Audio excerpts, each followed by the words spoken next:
morning, everyone. Good afternoon, wherever you're located in the world. My name is Natalie Armstrong-Moton, the founder of Will Work for Food and the New Possibilities Hour. And it is my great pleasure to get to introduce our speaker. But first, I want to thank the co-moderators that are with us today, Jean Lawler and Jeff Kitchaven. They always do such a fantastic job for all of our programs. Really, really impressive. I also want to thank you all in advance for any donation that you can make, either to the charities that Pavlo, our presenter today, will introduce us to, or to your local food bank. And on that note, who has the running total for this week's donations?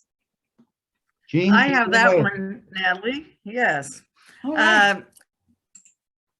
We're all the way up to $258,000 of donations to food banks around the world, of which people have told us. And you know that's, I'm sure it's much more than that people have given. So thank you. It's wonderful, the generosity.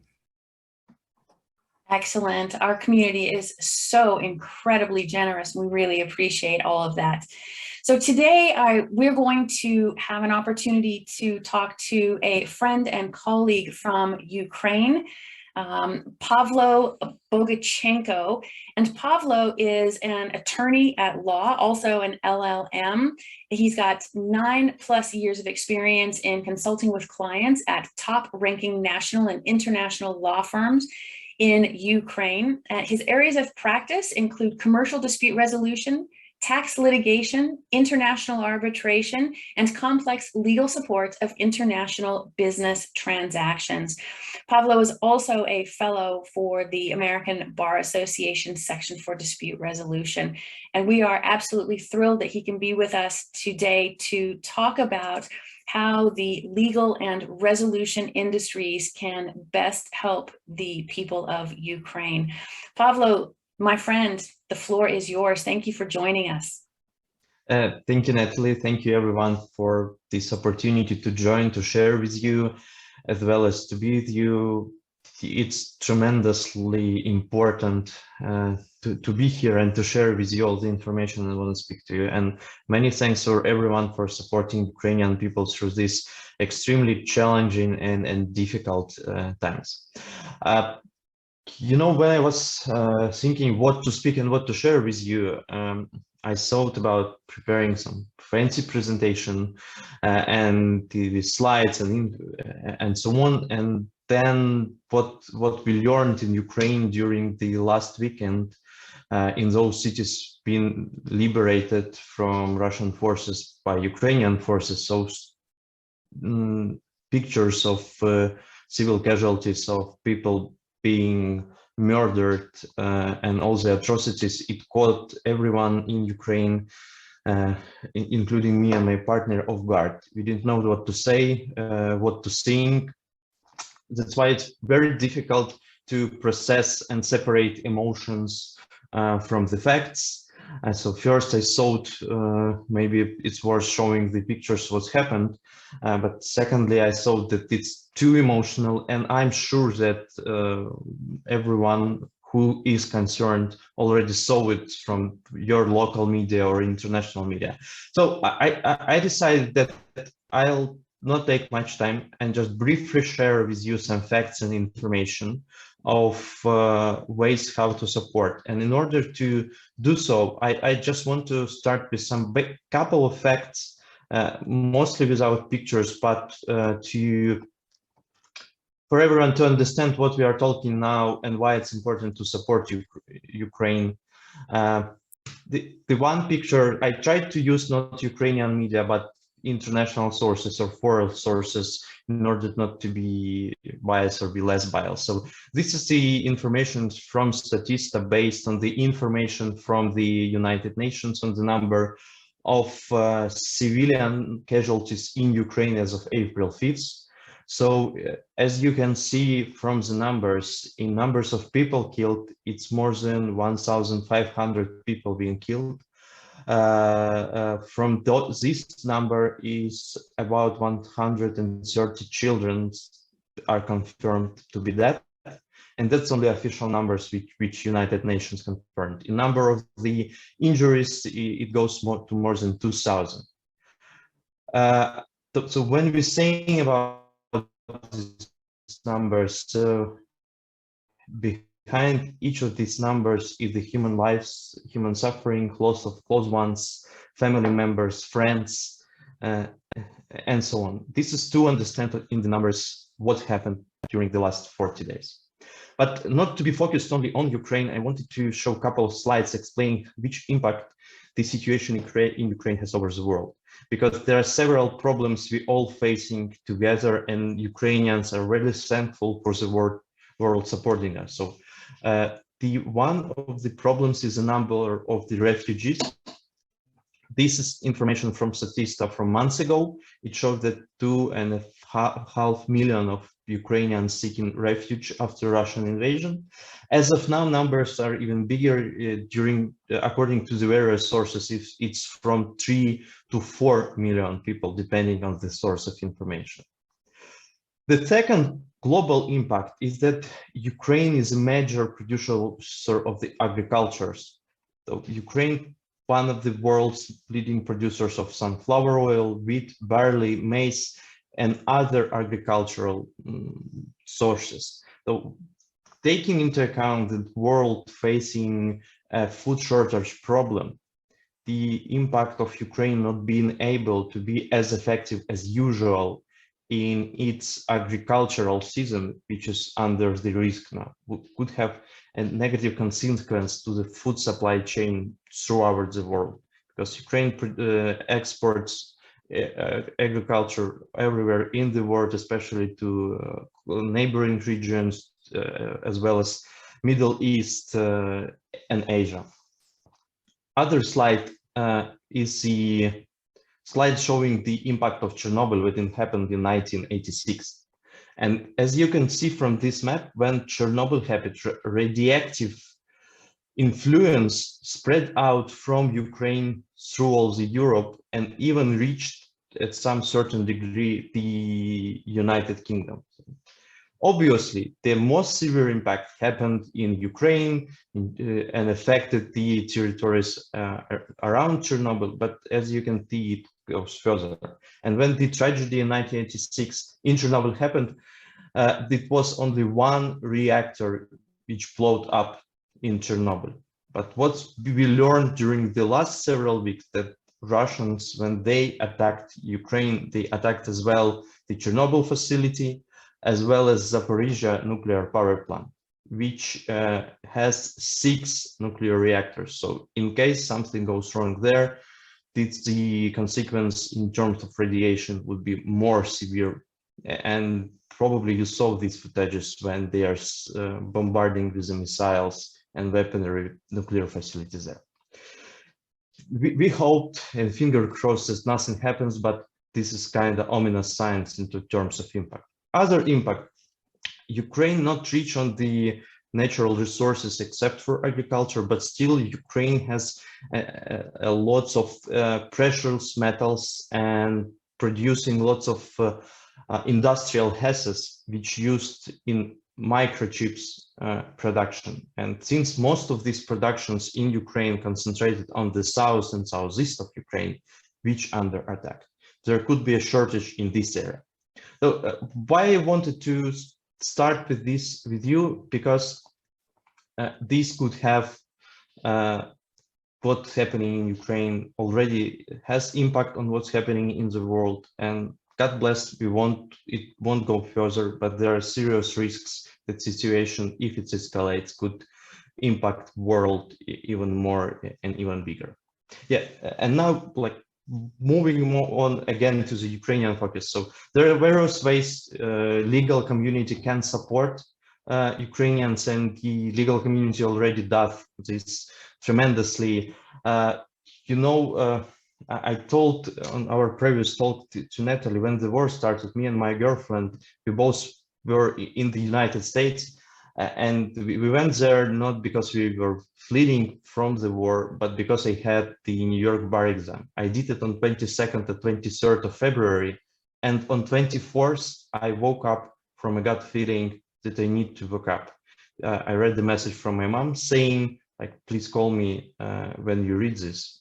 And I was still confused. I didn't know what is going on and what is happening. But at this moment, I noticed on my messengers, on my emails, lots of messages of support from colleagues all over the world. And most of these colleagues, they are lawyers, external legal counsels, in-house legal counsels, private practitioners, attorneys, and so on. And I can't count the number of messages of support and offers for various means of support I received from the colleagues. And it's not only me, with all the other my colleagues, this had the same effect. There's lots of places where Ukrainians are welcomed by the lawyers, where they hosted by the lawyers, or they providing support. So there's already lots of done, and a couple of spheres everyone can support. The first thing, you can spread the word of what is going on, because what is happening right now in Ukraine, that's a hybrid war, and there's lots of manipulations and fake information and propaganda happening through the Russian side. So in order to resist this, everyone who thinks critically and can spread verified information of what's going on is very important to sustain the fight, not only on the battlefield, but in our hearts and in our minds. So this slide showed the resource. This is Google Doc. You can go via the link or via QR code on your screen. And this Google Doc is being put by Ukrainian volunteers who are preparing messages of what is going on in Ukraine, which you can copy and paste. You can edit, redact it, and post it in your social media of what is going on. These volunteers, they're doing it in various languages. So wherever you are, you likely find the text in one of the languages you speak or understand, and you can use this document as the source for the basic information you may spread in the social media. But once again, you are free to amend and add this. But if you need some basic information, go to this file and just share the information. The next ways how the legal community can support Ukrainian people is through various petitions which are happening right now. One of them is the Justice for Ukraine. That's web portal with enable petition feature, which allows you to support petition for creation of international tribunal over war crimes that being committed in Ukraine. So similar to the tribunal that been in Nuremberg after the World War II, the idea of this petition created by prominent legal practitioners is to support and launch initiative of creation of this independent international tribunal. You may be aware that there is already an investigation started by International Criminal Court, which is going on. There is separate dispute initiated in Ukraine in the International Court of Justice against Russia regarding false interpretation of genocide convention. But as well, like in the current situation, there's lots of things happening through various sites and in various fields. This idea of this tribunal is to be more comprehensive and cover the wider issues and to be more effective. Though in current situation, some of the practitioners will be real, there won't be enough remedies. So the more comprehensive remedies and legal tools we have, the better. So feel free to go to this website and support this petition. As well as you could join various legal task forces working over Ukraine problem. There's not one legal task force. There are at least few international ones. So one of them is Ukraine Justice Alliance. It's a pro bono legal task force which combines together sole practitioners, international law firms, national law firms, and NGOs, including Ukrainian ones. And the idea is to be some kind of think tank over the problem, what's happening in Ukraine, in order to be able to help Ukraine resolve all the legal hurdles and challenges of this solution. The idea of Ukraine Justice Alliance work in several fields. One of them is to how from sanctions go to real reparations, to real compensation of damage caused by Russian invasion in Ukraine. There's separate initiative within this task force is to how to prosecute and mitigate environmental damage, how to help temporary displaced people, and so on. So because some of these questions being put in front of legal community do not have answers yet. And there's lots of jurisprudence which being forgotten after Second World War II, because no one thought that it was going to repeat again. So now legal practitioners thinking about what are the legal mechanisms which are available and can be enforced, or what are the legal tools and mechanisms which could be developed further in terms of regional and international regulations in order to get effective response and compensation and to restoration of peace, which will happen after the end of the war. So feel free to join Ukraine Justice Alliance or other pro bono alliances if you wish to participate in this think tank. The work of this alliance only started, but the idea that they are producing white papers with questions in order to collect thoughts of different legal practitioners and then develop helpful guidelines which in the future be helpful to convert it into real legal actions. The further petition is initiated by Ukrainian Bar Association. Once again, the idea of this petition is to stop the war and aggression against Ukraine and to protect the rule of law. You can also join this petition in order to make it more effective and enforce it. The idea is the same, to spread the word and to develop working mechanism to mitigate it and respond to this. There's only few petitions which are available. There are other petitions like for NATO to close the airspace over Ukraine, to support some humanitarian initiatives, and so on. So there are various tools that those I'd like to share with you, but you are free to join other initiatives that are available. Other website which are most comprehensive one in terms of donations is the website called supportukraine.com. There are other websites which have the same idea to collect comprehensive information on the charities and fundraisers available to support various humanitarian and peaceful initiatives in Ukraine, as well as to support Ukrainian military. This is just the one I found and verified before us speaking. I want just to explain you how this site works. So as Natalie mentioned at the beginning, you could join any of the fundraisers. This one has the different groups and links to various foundations. So if you can see my Google Chrome page, so the donations are divided in several categories. One of them is fundraisers for urgent humanitarian help for Ukraine. This is the information about foundation, which is called Razom. You can click the button and go to the link to donate. You can go to their website to learn more about what they are doing, how they help. There is separate foundation, charitable foundation, Sigma, social initiative. Once again, you can go to donate directly or visit their website to learn more what are their priorities, how and where they are sending money.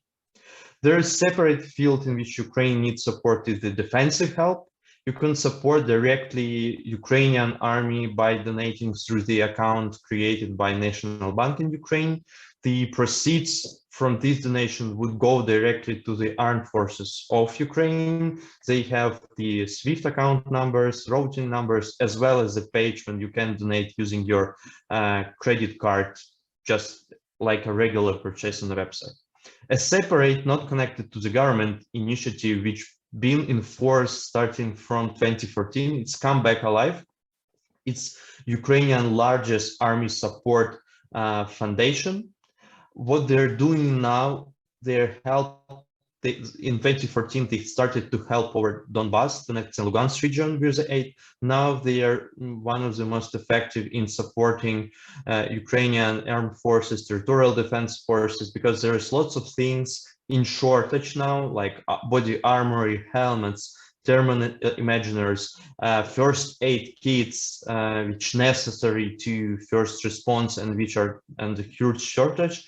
So how they work: when they receive a request from verified source in territorial defense forces, from volunteer organizations, or from army units saying, hey, we are about to go in a battlefield and our soldiers have not enough armory, they found suppliers, they collect money, and they send directly necessary suppliers and tools which under shortage right now. They're very efficient, very big, and work very well. Other source, it's Ukraine Emergency Aid, the Open Dialogue Foundation. So the same idea is to support protective gear to Ukrainian army. Once again, you can visit their websites and see whether you want to support them directly, how they work, their reporting systems, and so on. Other sphere is to help people.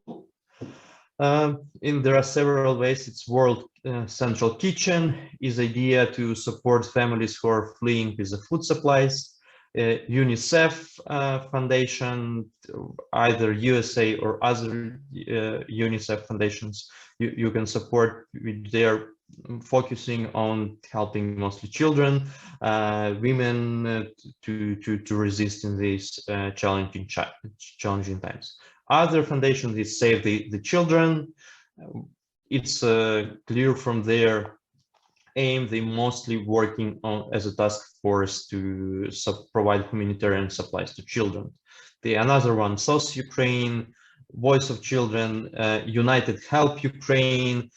They're very effective in finding medicines, tools, and supplies, including first aid kits, and so on and so forth. So that's a couple that proposed on this website. You also probably were aware about the Red Cross initiatives. There is a separate account for Red Cross Ukraine, where the money goes directly to Red Cross Foundation in Ukraine. So there is shorter logistical chain to provide this support. You as well can support your local Red Cross as well as International Red Cross, and the money from them would go anyway to Ukraine, but it's up to you what is easier, faster, and so on for you. A couple more, except for this, there are other tools and other ways to support other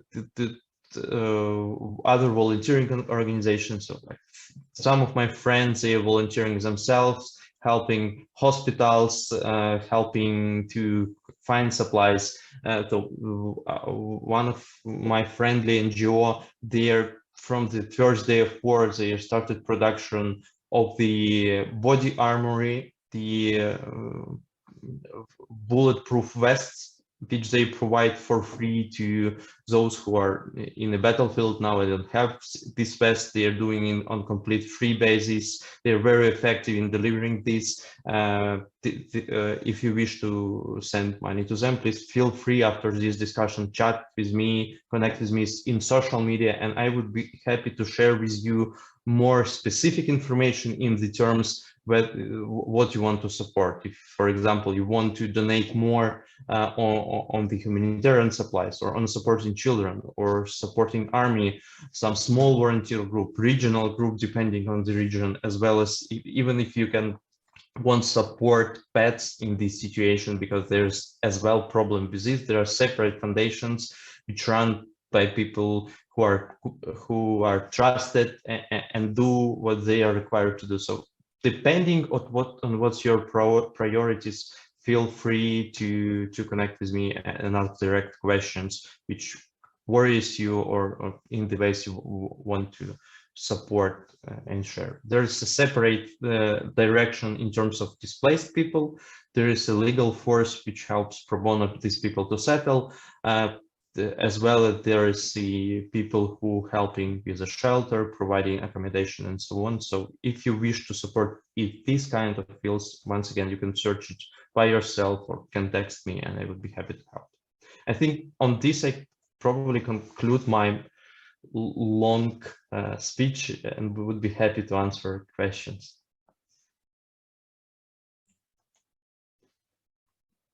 Pavlo, that was a comprehensive and thorough and really important presentation. Thank you. If you don't mind my asking, where are you now? Are you in Ukraine? No, I'm in Dublin. So after being in US, we came to US with my girlfriend.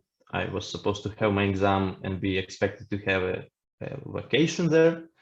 But when war started on the next day of the exam, of course, we didn't have vacation. We just stayed for about 2 weeks there, trying to understand what we do.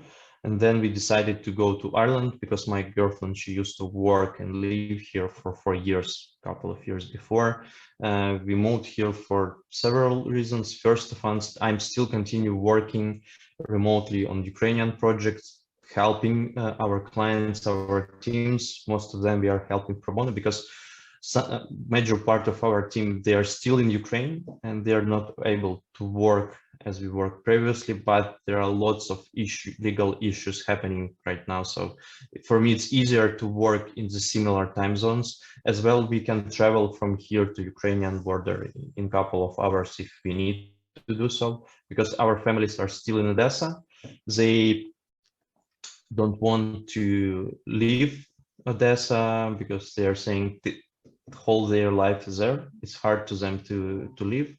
It's relatively safe in Odessa these days, but a couple of days and been missile attack on one the storage facility with oil. But comparing to what's going on in Mariupol, it's safe in Odessa. So they don't want to go, but in case they decide to leave, we able from here in 4 hours be on Ukrainian, Polish or Romanian border and pick them up.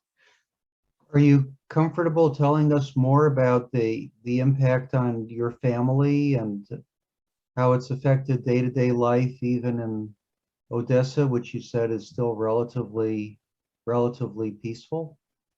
Yeah, so I believe that in those whom I know, in my family as well as me, when it started, the only way for us to be, sane and cope with everything what's going on is to be as busy as possible. So my family, they are in Odessa. My father and mother, they have their small businesses, so they continue to work during the day because they say they have employees that they need to support. So they're trying, even though there are lots of disruptions, they're trying to work and go to work every day.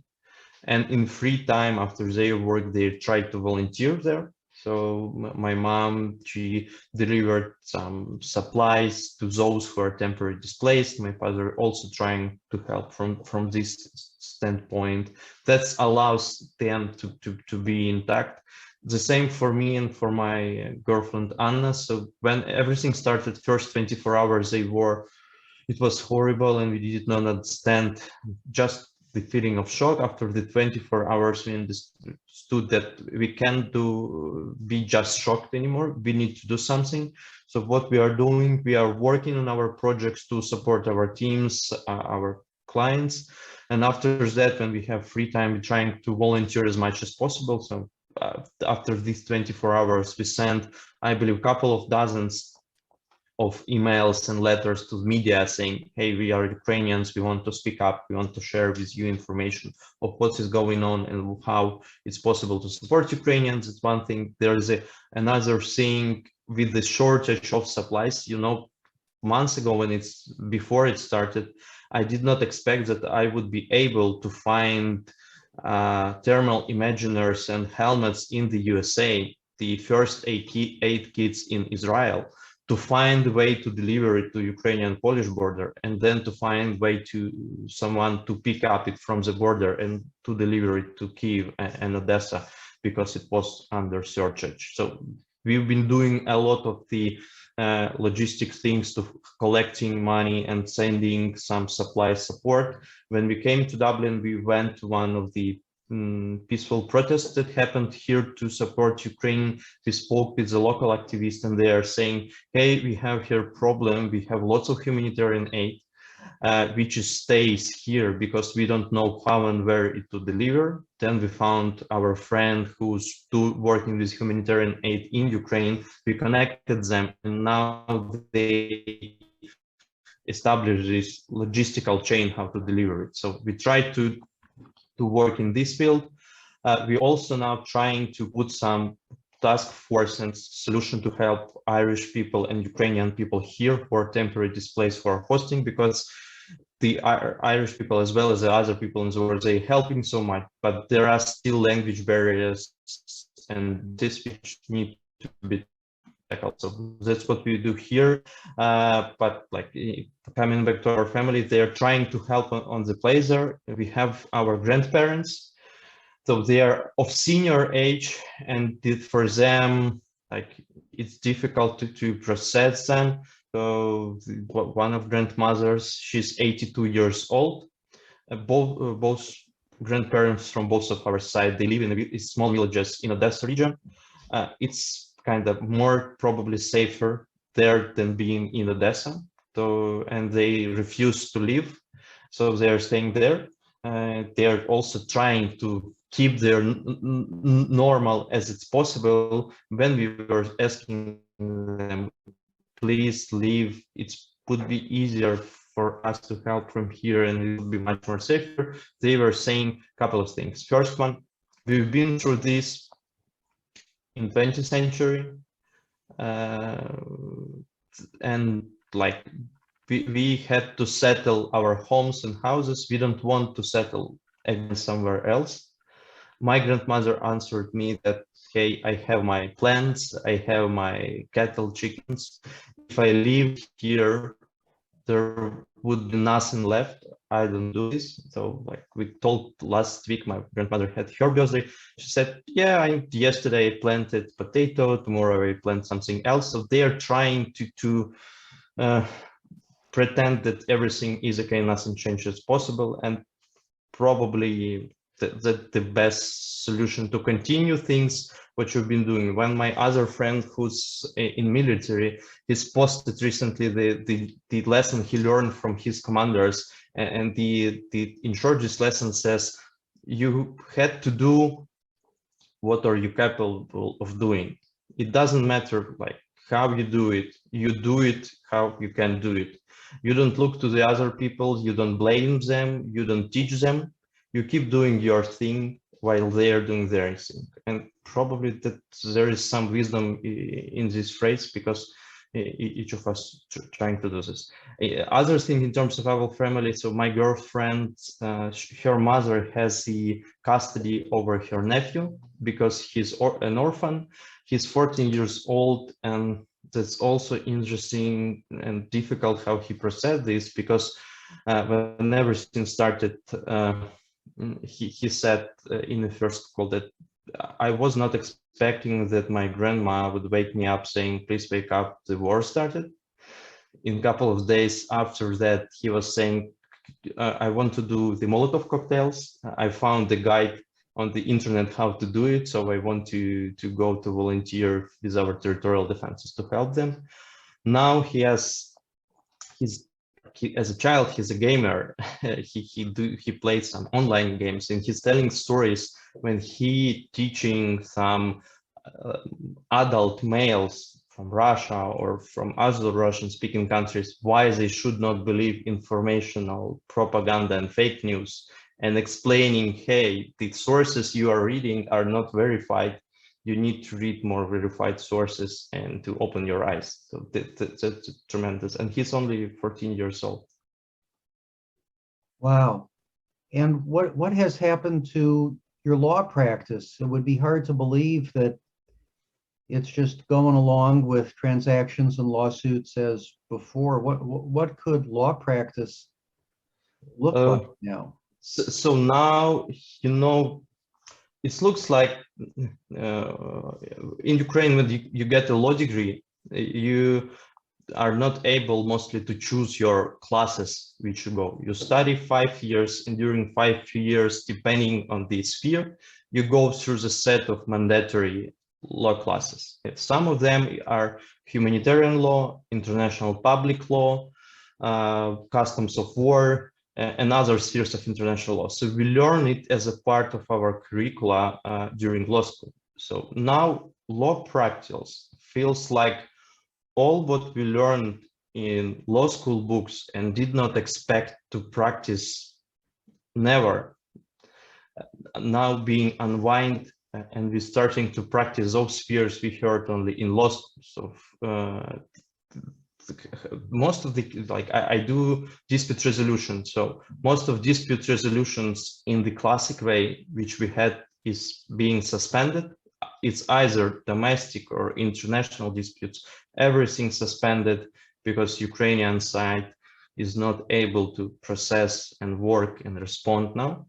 But in the meantime, we're still getting lots of requests from our client as a consequence and aftermath of war. So some of them being like, hey, we have our contract and we have force majeure or frustration clause here.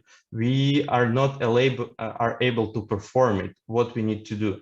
And you know, all this, like in the boilerplate provisions about force majeure, it started to being practiced a lot now. We're giving a lot of responses to clients, what are the steps they need to do. We're doing lots of newsletters and updates for free for them. There's other sphere which is more difficult. So we had a call with our client, and the client canceled it in a couple of minutes before, sending us, hey, please let us reschedule because our plant is under fire.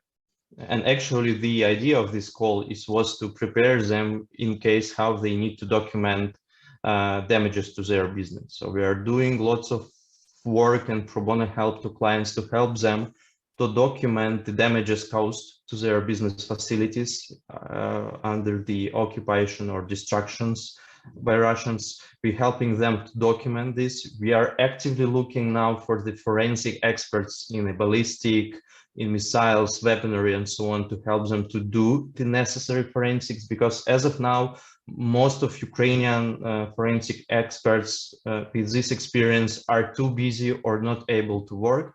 So we're now like working with the international experts to put the guidelines how to preserve a crime scene until the moment when it would be possible and safe to go there and to do proper forensics. That's the one side. The other side, we're working with them on the preparation of evidence and possible submissions in future to initiate, to report war crimes and to probably collect some damages. The damages collection is kind of the last thing, and there is no answer to this question yet, but we are doing lots of research and working on cases in order to prepare them, at least to have documented it. And we hope that in the future, the proper legal mechanism would work. So this is happening every time, and you could not expect, you start the day with one plan, but during the day you receive a call or email from clients saying, hey, we have a question, what we need to do, and you respond, because most of these requests are urgent and need to do responses quickly. As well as Ukrainian parliament, they're doing lots of jurisprudence as response to what's going on. This impacts how business works a lot. Some of them do, some of the laws, they are providing tax waivers and some able to help business, but some others, they introduce additional burdens and restrictions which need to be faced, tackled, and addressed. Wow. Wow. I know we have questions from others. Jonathan Pearl, you had a question posted in the chat. If you'd like to unmute yourself and turn on your video if you're able. You want to pose your question, please? Hi, yeah. Pavlo, great to hear from you, and sorry you're having such a hard time. Just one thought, this war is going to end eventually. What plans are there for reconciliation? Because there's going to need to be a lot of bridge building with Russia. Thank you, Jonathan, for this question. That's a difficult question. There is a discussion about reconciliation plans and to addressing everything, but there is no certain yet, but there certainly would be something. And in terms of my experience, when in 2014 Russia first invaded Ukraine in this century, we've been working a lot with international foundations to run the NGO projects to help to develop critical analytical thinking and to develop tools for peaceful conflict resolution through dialogue.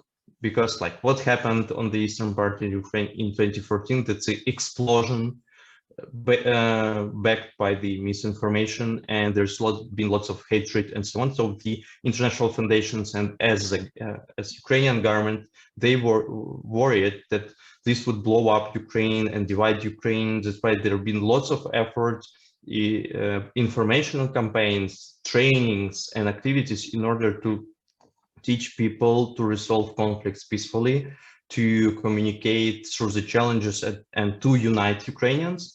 I believe there would be similar initiatives after the war in order to, because like when we did this, our NGO doing debating projects used debate as a tool of peaceful dispute resolution and dialogue.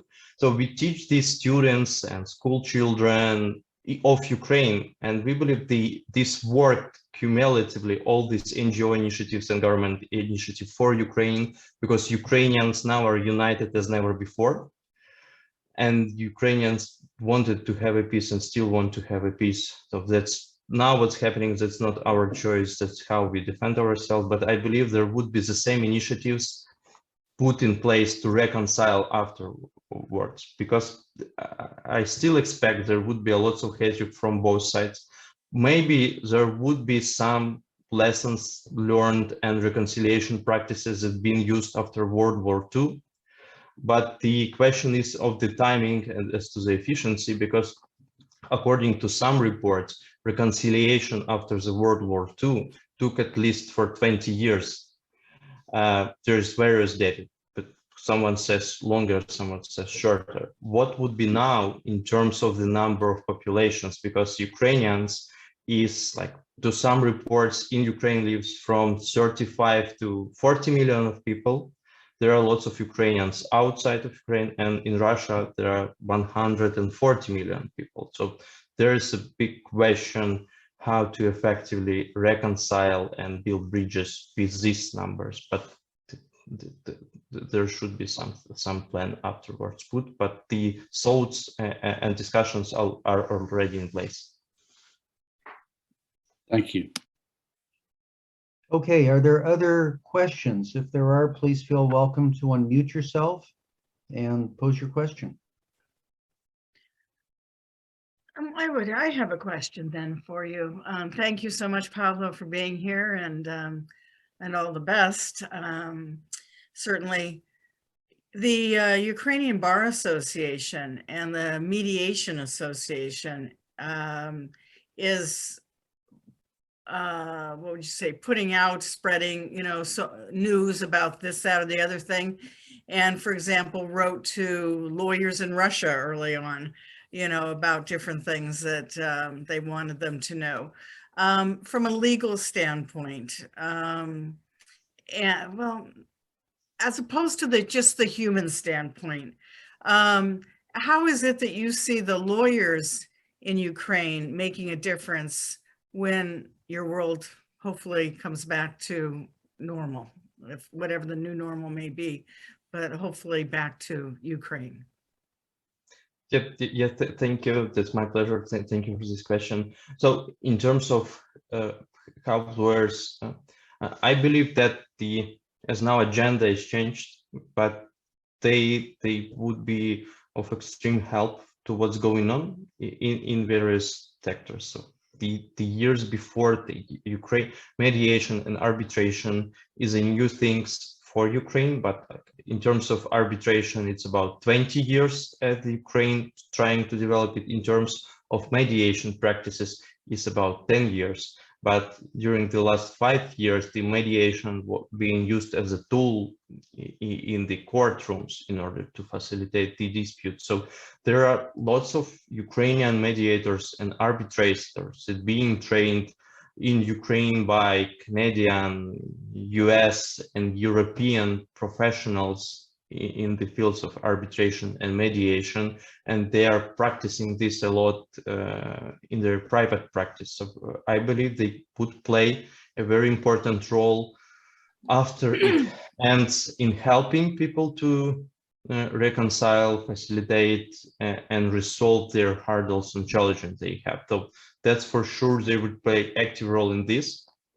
In terms of the other fields, I believe the Ukrainian lawyers would play important role in the new jurisprudence with yet to come after it ends to facilitate, because there are lots of areas in which it's needed, starting from the peace and reconciliation, going to infrastructure, because lots of infrastructure objects and housing being destroyed, and government would put a huge effort in rebuilding all this, in supporting people to get their compensation, to help them find a home. And every step of this would need a legal support to put effective this housing system, for example, in place to help people to set a criteria and so on and so forth. So that's what happened afterwards. But in terms of what's happening now, Ukrainian Bar Association, they already put in place their emergency channel. So those people who are in Ukraine need legal aid for various reasons. For example, they're temporarily displaced and they lost their documents. And now they're, for example, in Poland without their documents, or they are moving and they need to get necessary permission, or they are already moved somewhere, they need to help get immigration support. So there is an emergency channel response which posts requests from regular people that need help, and volunteers from Ukrainian Bar Association, they are just addressing this. Okay, I got this, I work on this there, then they post, we resolve this new request yet to come.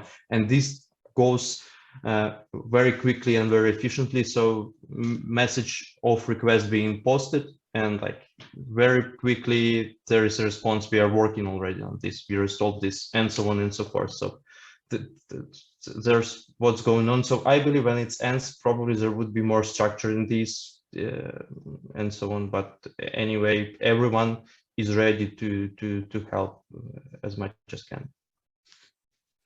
For the regular news outlets, you know, the standard traditional news outlets, are there any in particular, you know, the BBC or any in particular that you think are more informative, you know, less biased one way or the other about this, if you really want to look for information? So as of now, I can't say there is one, because what we are doing, we're trying to look various sites and various perspectives. So in terms of Ukraine, we mostly look for, there is independent media called Ukrainian Truth, and they are posting everyday updates of what's going on. It's been founded by Ukrainian opposition journalist, maybe you heard from him, his name is Gorgi Gongadze. He was killed because of his journalism, and this been under wide attention from the US, but this media works under independent standards and they're trustful. Except for this, I read everyday updates of what's going from Ukrainian parliament and Ukrainian president. They have morning and evening update with the information on the region. So this what happened in this the situation in this region. Now I'm not doing it 24/7, because like first week we did it 24/7. At some point we understood that it's not, we can't do this anymore because we would go insane. In terms of international media, there is Radio of Liberty. It has branches over the world. It posts regular updates on Ukraine. They have Ukrainian branch, which pretty efficient and goes to the good journalism standards. In terms of international media like BBC, Reuters, CNBC, Guardian, whatever, I can't say that I have something in particular. I just try to listen from the various sources. So I check in the morning the US media, I check the UK, I check the Deutsche Welle. Luckily, our smartphone, they have enabled features that provide you already with all the updates. In terms of Russian sources, it's difficult to process them because there's lots of misinformation happening there, but we're trying to listen to them as well in order to know what are the possible information manipulation happening. But like in terms of Russians, the Alexei Navalny's foundation, they are doing everyday podcasts on the news, what's happening. I'm not sure whether they are doing it in English, but they are doing it in Russian. I'm not aware whether you know that Russia put the legislation prohibiting fakes, and they treat as a fake every publication which use information and saying that Russia doing a war. So it's not allowed in Russia, mostly, as people say, to say that it's war. So every media who posts and saying it's war, they're treated as the fake agents or international agents. So the Alexei Navalny podcast, they're trying to do it in the way not being banned totally there, but they still under severe pressure, but they are trying to put coverage of what's going on with this. There is other one source, is a Belarusian media called Nexta, is like next and then A. If you remember the situation when the Ryanair flight being grounded in Belarus, I think last year.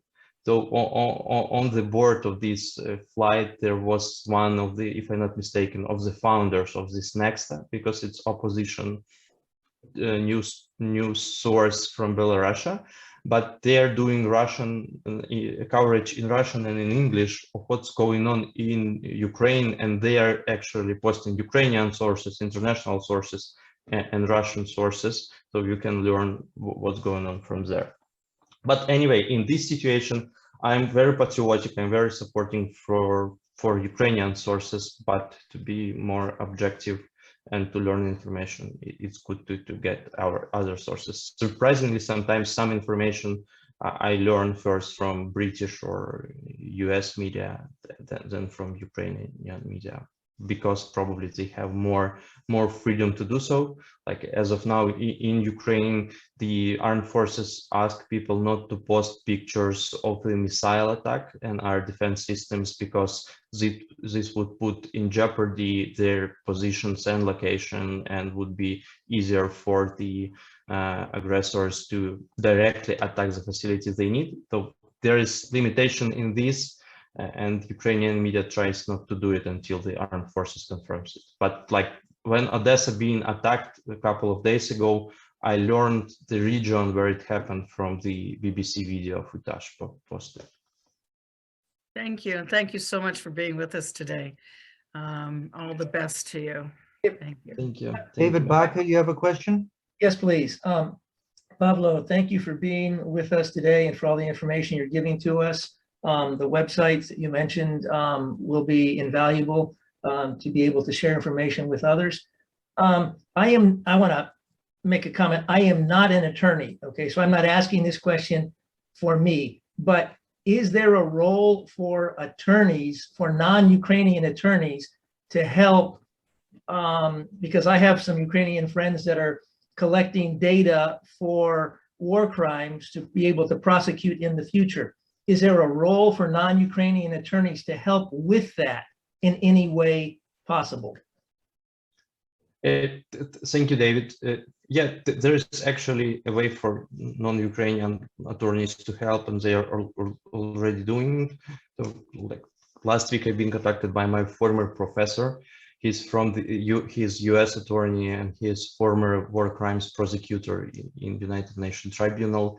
What he is doing right now, he is putting trainings for Ukrainian lawyers and armed forces on how to document war crimes and what is war crimes and what are the boundaries in order not to violate the Hague Convention, Hague Regulation or Geneva Conventions. So that's one thing. If you are trained and confident in doing so, that's what you can do.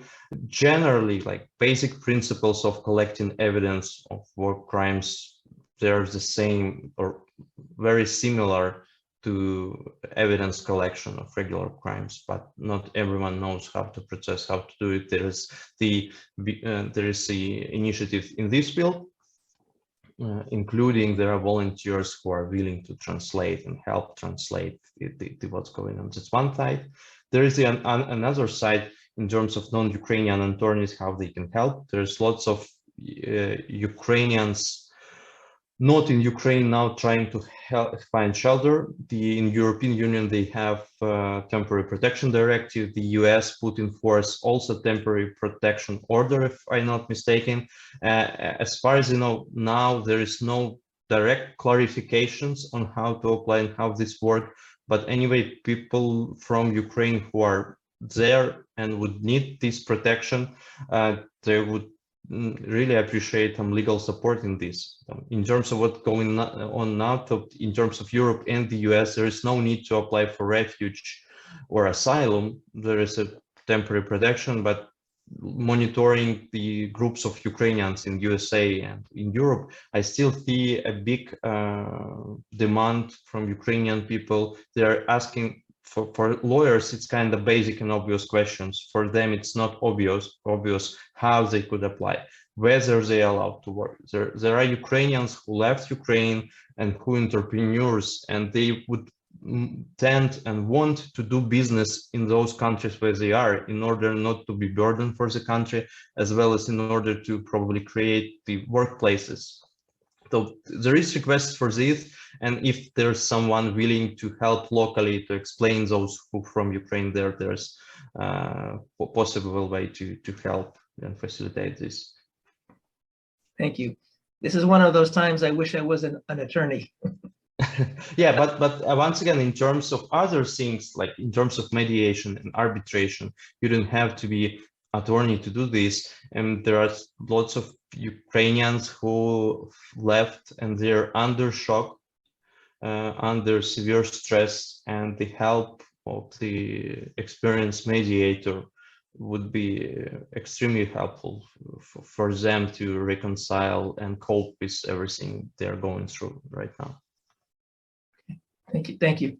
Yes. Thank you, Well, David. this has been one of our most moving and most insightful presentations. It's just a minute to 9 o'clock here in California, and it's about time for us to wrap it up. I wish we had time for other questions, but we just don't right now.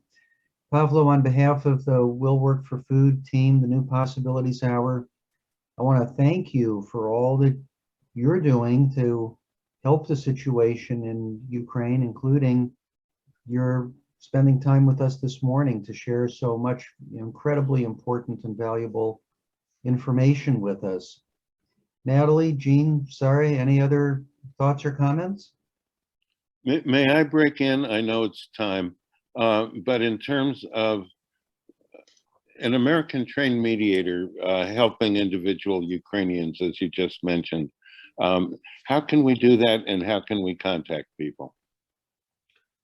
So depending on where you are, there's unfortunately, there is no a single portal yet with information in contacting Ukrainians, but in Facebook, there are groups creating like Ukrainians in Chicago, for example, or Ukrainians in Texas, or just generally groups of Ukrainians in the US. So if you wish, you could join these groups and post messages there. So that's the first thing that comes in my mind, probably.